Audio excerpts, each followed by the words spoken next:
Hi, I'm Levita Madi. Today I'm going to present a summary of the case trade dispute between Kesatuan Kebangsahan Pekerja, Perusahaan Petroleum dan Kimia Semenanjung Malaysia and Herbal Science Sdn Bhd.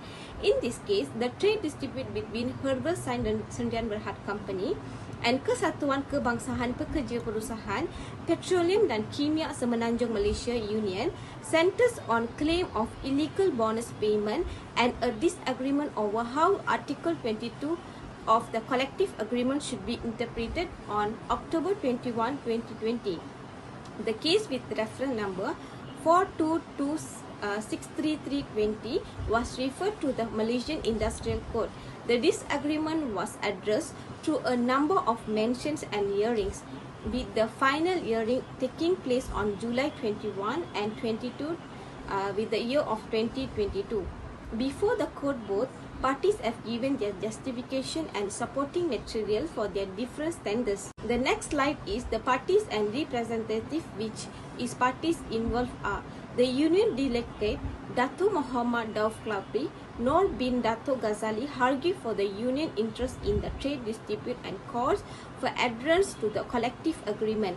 Ms. Shankar Supramaniam, a representative of the company, dispute the union claims, makes obvious arguments and uphold the company viewpoint. The penalties Y.A. Tuan Agustin Anthony, who served the panel chairman, Encik Muhammad Ida bin Muhammad Yusof and Puan Siti Zahara binti Hamad Bashir, contribute to a fair assessment of the matter and help resolve the trade dispute in a fair manner. For the next slide, we are looking for a union argument of the case. According to the union, the company has violated the collective agreement's requirements for bonus payment. They assert that by underpaying workers, the company breached Article 2022, which oversees the distribution of bonus. The union works to protect the right of workers and enforce the adherence to the collective agreement. They ask the court to step in and issue an order to complaining the company to abide by the terms of the agreement, guaranteeing that employees will get their legal incentive as outlined in Article 2022. The major goal of the union is to ensure that workers receive fair and appropriate compensation in accordance with the terms and collective agreement. For the moving slide, the case of the company defense is the company adamantly argues the collective agreement is fully complied with in its defense.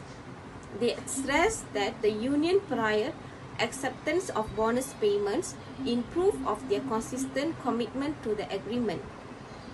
The company offers supporting documentation that shows bonus payment were made in those years on schedule and as is intended. They empathize that the current debate, which is about a different issue, has nothing to do with the future incentive plan.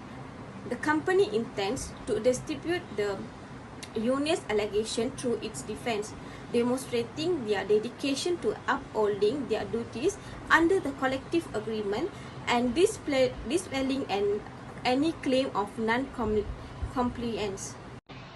Then we look into the legal consideration of the case, which is burden of proof. The union, the party asserting specific factual allegation, is the party bearing the burden of proof in the trade dispute. In order to prove that the company violated the collective agreement, the union must present substantial and convincing proof. The balance of probability criterion is used by the court.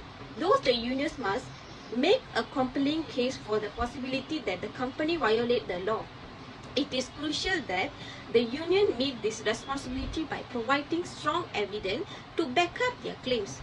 Moreover, the second legal consideration were important questions and judgment criteria.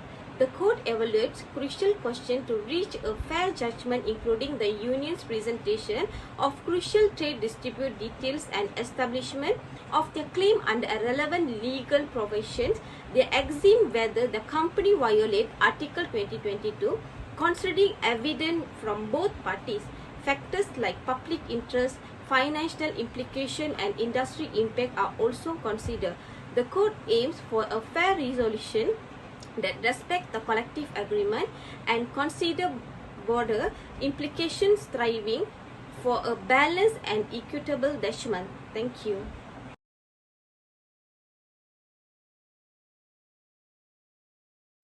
Good day everyone, I am Tashina here. Now I would like to talk about the issues found in the case.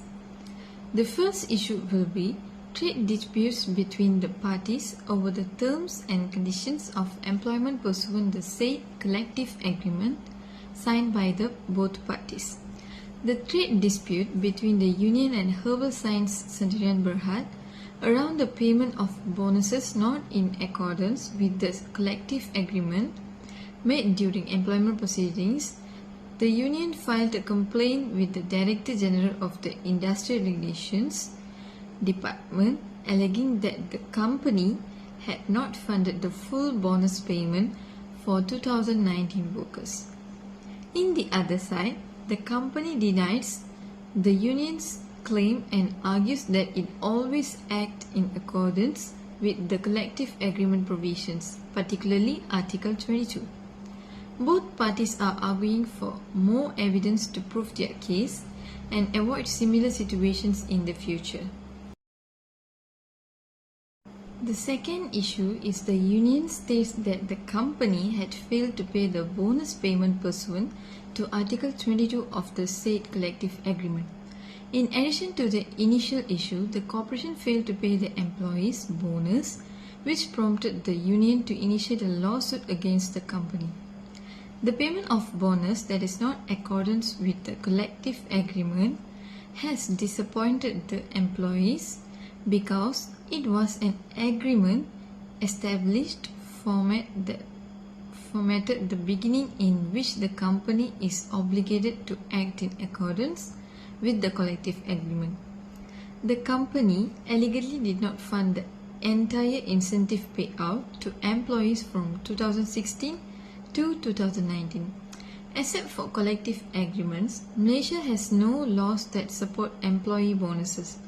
For your information, the 136 collective agreements that provided for bonus in 2021 is just 54.1% only provided for discretionary bonus, while 33.3% is provided for both. Moving on to the next issue, the third issue found in the case is the company states that the union's claim herein are without basis and that the union is mistaken in its contention that the company had failed to comply with the terms of the Article 22 of the said collective agreement. The company has provided a record of funded amount by here separately. The union's case against the company is without merit and ought to be dismissed. Burden of proof from the company is urging the union to provide more reliable evidence to other side. The union's witness, having no knowledge of this trade dispute, who was presented as evidence this scenario, is just making people assume that the union's claim is not strong. The union should not refer to the company's letter to the union dated on 22 of December 2020 since it pertains to matter for the year 2020 and is not part of this contract. In a nutshell, those three issues are the main trends that revolves around in the case towards the end. Thank you so much for listening. My name is Maheshwari. I'm going to explain the act which is relatable to the case we have selected. Firstly, the collective agreements may in the procedural section contain provision which regulate the rights and commitments of employees and employers in concluding employment contracts during employment relationship, and in respect of termination of employment contracts, pay for work and other personal remunerations and reimbursement regarding work. Moreover, the collective agreement that's signed by the employees and the employers.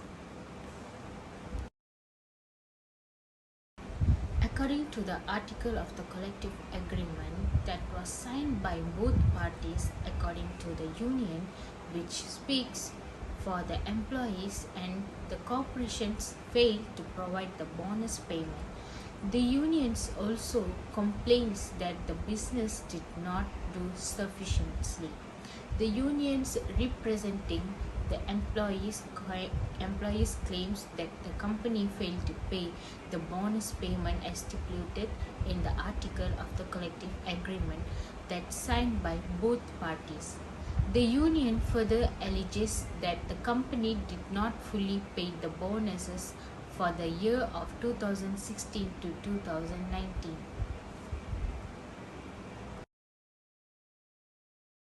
The Industrial Relation Act Section 7 discusses the burden of proof for this case, which requires a party to produce evidence to establish this truth of facts needed to satisfy all the required legal elements of this dispute. This burden of proof is usually used on the person who brings a claim in the dispute. In this case, the union is under pressure from the firm, which has the burden of proof to support its claims with more solid evidence, even if it is not as strong as the company's. For the time being, the company's proof is considered to be clear and persuasive evidence that clearly state that relates to the employees promoting the union to ask that their claims to be supported. In it is obvious that the union is asking the court to issue an order directing the company to pay the bonus in fully only for the year 2019. The Malaysian Industrial Relation Act of 1967 specially governs the current situation. The Industrial Court is heavily guided by Section 30 of the Act when it rendered its decision on the trade dispute was filed before it. The court is required by this clause to consider a number of concerns while making the judgment. First, the court must take into account the public interest, which denotes that the resolution of dispute must advance harmony between the parties and the benefit of society as a whole. The choice must be reasonable, realistic, and not substantially burdensome within the company's financial capacities after considering the award financially ramification. The court should also assess how the award may impact the nation economy, taking into account of potential impact on economic stability and expansion. The court must also consider how the outcome will affect the industry at question in the dispute, making sure that it won't have a negative influence on how it performs and how professional it is. Last but not least, in order to ensure fairness and uniformity across the world industry landscape, consideration should be given to the likely consequences on the right to a next related sector. Not only that, the union filed a complaint to the DGIR claiming that company had not given its employees their entire bonus for year 2019 as promised. However, the court that found the union claims of non-payment to the 2019 bonus lacked particularity and clarity after reviewing its pleaded case, which included the statement of the case and the rejoinder. Although there were no specification provided in the union's argued case regarding the lack of payment, of the court allowed evidence to be produced throughout the process, even though the union's asset causes was vague on the non-payment of 2019 bonus. Incentive payment from the year 2016 to 2018 were included in the company's statement in reaction, which the court decided to examine.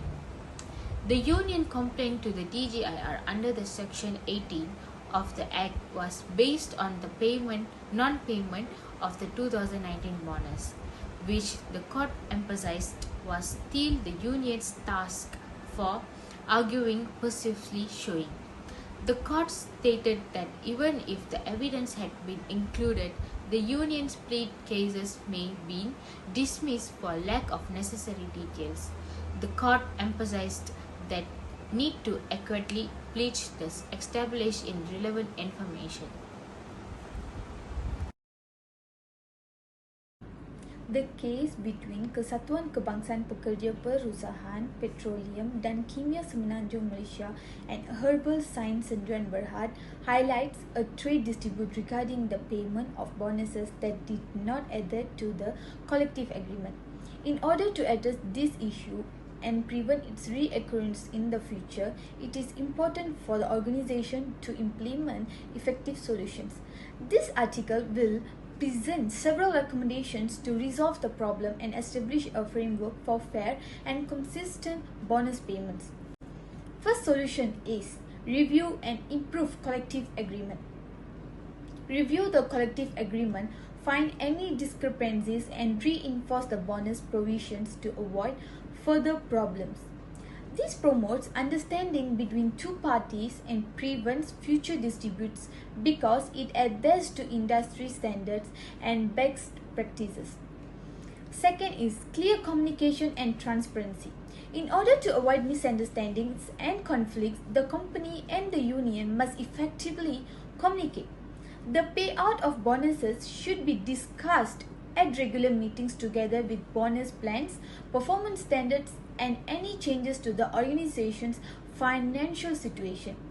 Employee understanding of the requirements for bonus eligibility, the computation procedure, and the anticipated result is ensured by open communication. The possibility of miscommunication and employee dissatisfaction is decreased by this clarity. Third is establish performance metrics and evaluation systems. To achieve fair and objective bonus distribution, the organization should develop clear performance measures and evaluation processes. This ought to be in line with the objectives of the organization, professional norms, and the kind of job duties. Key performance indicators, example as KPIs for both individuals and teams, productivity goals, customer satisfaction scores, and other pertinent measures are examples of performance metrics. To make sure these measures are still applicable and attainable, they should be shared with staff and routinely reviewed. Fourth is employee involvement and feedback mechanisms. Employee satisfaction can be increased by involving them in the decision-making process for bonus plans. Employee input on bonus policies and suggestions for improvement should be collected through established channels by the company.